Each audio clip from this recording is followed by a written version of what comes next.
This is Jason Shadrick with Premier Guitar, and we're at the Winter NAMM show. We're at the Chase Bliss booth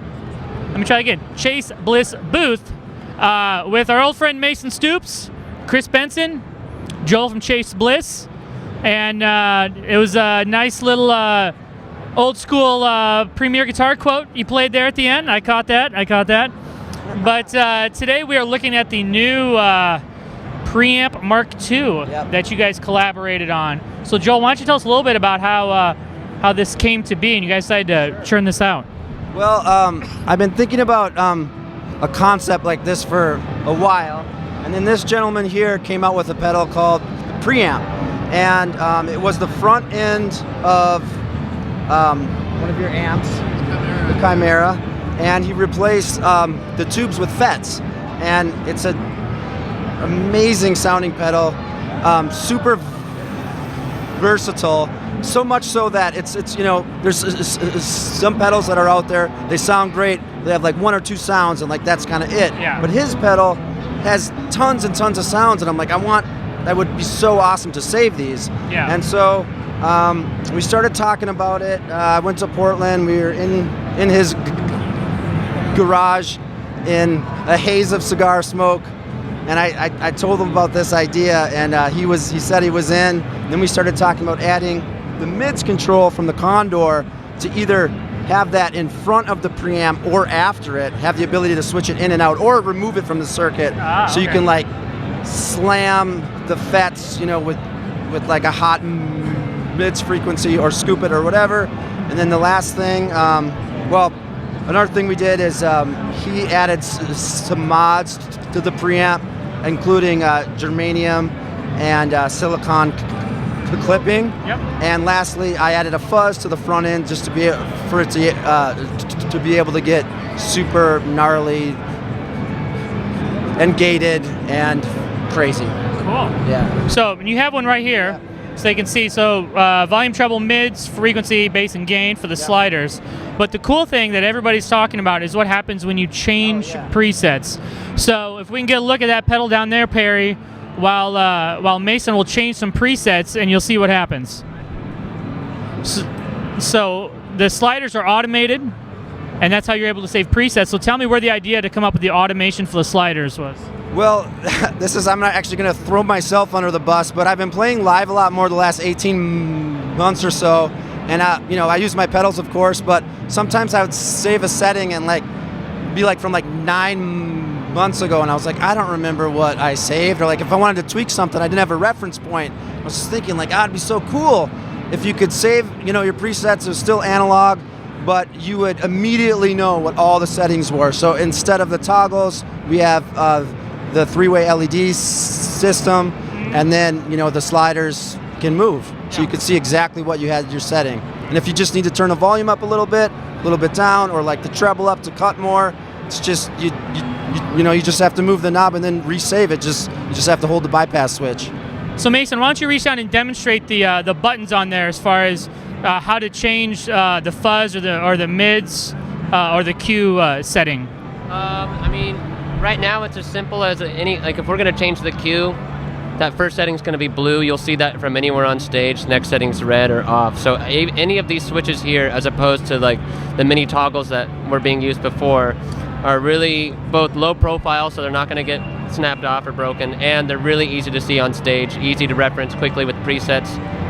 Anytime you make a change, it's really obvious, and all those get saved with each preset as well. So if I switch presets here, you'll see the lights on the switches, not just the sliders moving, but the lights on the switches themselves also represent what's going on in that preset. So there's no mystery at all. So it's the first time really with the pedal that you have this kind of trust, in a way, with a relationship with the pedal, where when you look down, you know exactly what's going to happen, you know what it's going to be doing, and it's really exciting. So Chris, as the one who started kind of with the original preamp, now that one, if I remember right, had just a few knobs on it. So what was kind of what did you want to do with that to kind of come together with Joel to make this? Well, honestly, I had kind of had the idea, I think at the same time. I was telling Joel the other day, I wanted a preamp that you'd be able to have presets on, I never dreamed in a million years that Joel would want to do it. But then he approached me about it, and I was like, yeah, that's a home run. I would use that. So I think that the main reason that we're doing it is that we both want one. Selfish reasons are valid reasons. So is this kind of form factor and platform something you could see designing other types of pedals within with the sliders and push buttons? yes, absolutely. I'm imagining a full pedal board where you hook it up to like a MIDI controller or whatever, and all your faders move, and it's very intuitive and easy to make any sort of a change on the fly. All right, Mason, let's have you flip through some other sounds, maybe hear some fuzz stuff. I'm gonna manipulate the mids control just so you can kind of hear that a bit. Okay. Start at 0. So this one you were playing this one you played already. Should we switch to what's the next one? Like a clean? Oh yeah. Should I switch to 1? Yeah, start on 0. Okay. So, our first preset we'll play through. It's just kind of a medium gain overdrive, just all around, makes your guitar sound very, very good. Here's with it off.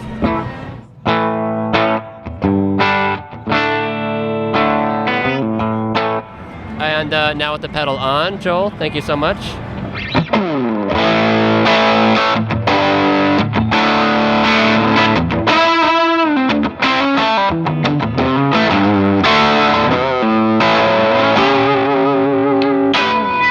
Yeah, so I mean, that's our overdrive section. I think our next preset we have is kind of a clean EQ boost. If you're in a situation where your amp might be set in a darker setting, and we kind of had that earlier today, we created this preset just to brighten up the amp and brighten up the guitar. Without it,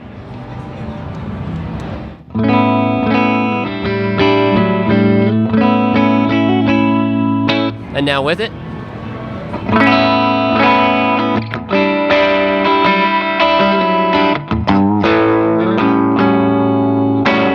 So yeah, obviously there's a lot of crazy fuzz and noises that you can get out of this pedal, which we'll get to.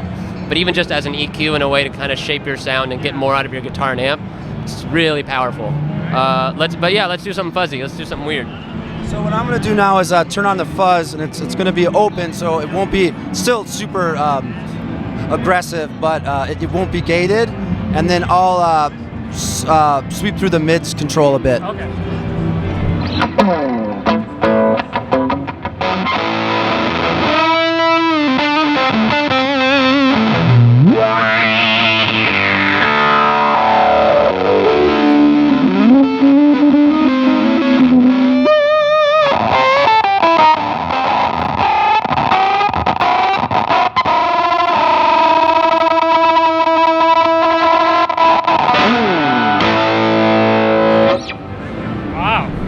That was pretty impressive. That's a lot more wide variety of sounds than you'd get out of a typical even preamp or fuzz combination, So what'll be the availability and price on this, Joel?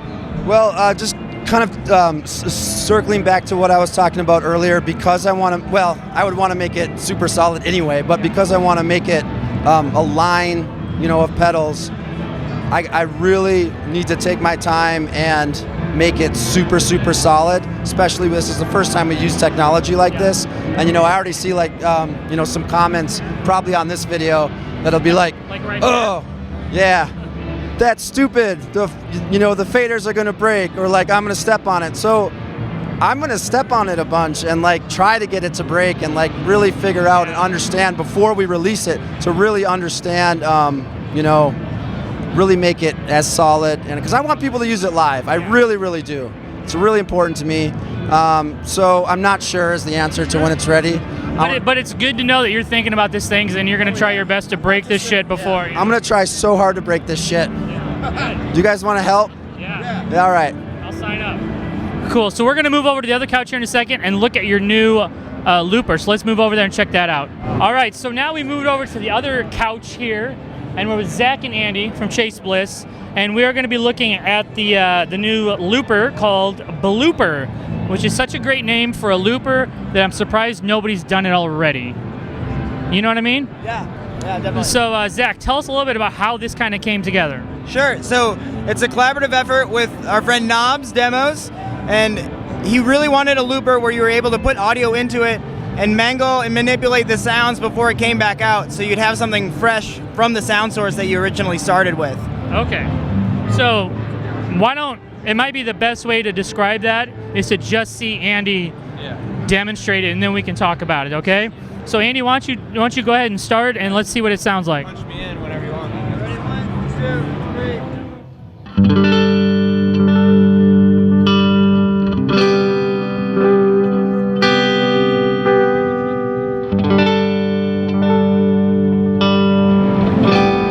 So now the audio is in there. That's right. So now what types of things can you do to that audio now that it's in there?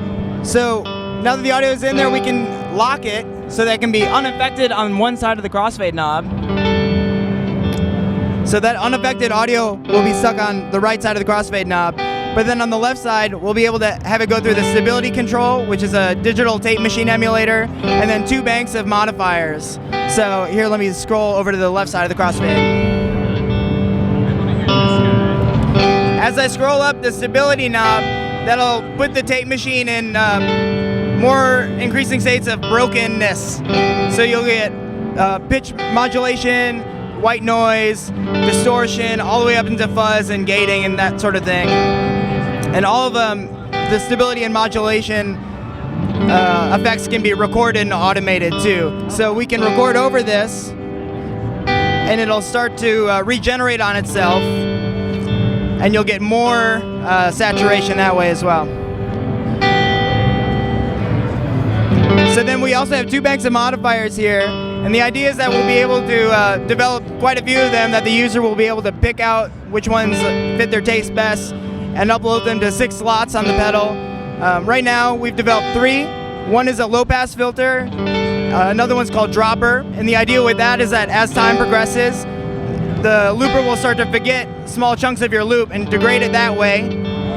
And then the third one that we've developed is called Jumper, and the idea with that one is that the audio from the loop will be set to the modifier knob, and you'll be able to scrub through that audio and find a spot you like, and then momentarily trigger it like a one-shot. So I'll show that here.